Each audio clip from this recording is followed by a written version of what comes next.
The Café chronicles duration 4 minutes.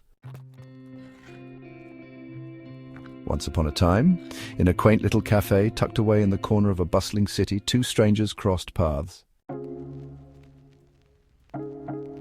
Mara, a passionate writer, sat in her usual spot by the window, typing away on her laptop.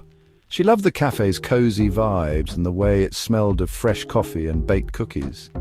Ethan, an architect with a love for sketching buildings on napkins, walked in for the first time. He glanced around and spotted the only available seat, right across from Amara. "Mind if I sit here?" Amara looked up, slightly annoyed at the interruption, but nodded. As Ethan settled in, he pulled out a sketchbook and began to draw. Curious, Amara couldn't help but steal glances. Suddenly, Ethan looked up and caught her. "Like what you see?" he teased, holding up his sketch, a rough outline of the cafe with her silhouette by the window. Amara blushed, hiding her face behind her coffee mug. Days turned into weeks, and the two began to share the table regularly. They talked about their dreams, favorite books, and life in the city. Ethan admired Amara's ability to weave magic with her words, while Amara found herself drawn to Ethan's artistic soul.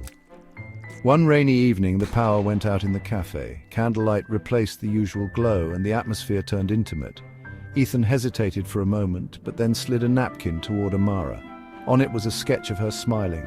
Beneath it, he had written, "I'd love to see this smile every day." That night marked the beginning of their story.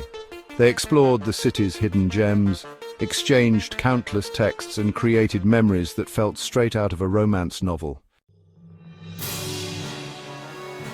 But no love story is complete without a twist. Amara received a job offer in another city.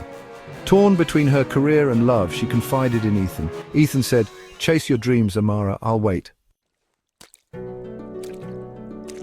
Months later, on a snowy evening, Amara returned to the cafe. It looked exactly the same, except for one thing. Ethan was sitting at their table with a book in hand. On the table was a napkin with a familiar sketch of the cafe and a note. Ethan said, "I told you I'd wait." Amara smiled, tears in her eyes as she walked toward him. Ethan stood, pulling her into an embrace. Sometimes, love finds you in the most unexpected places. And if it's true, it waits. Love is like coffee. It brews slowly, but warms your soul forever.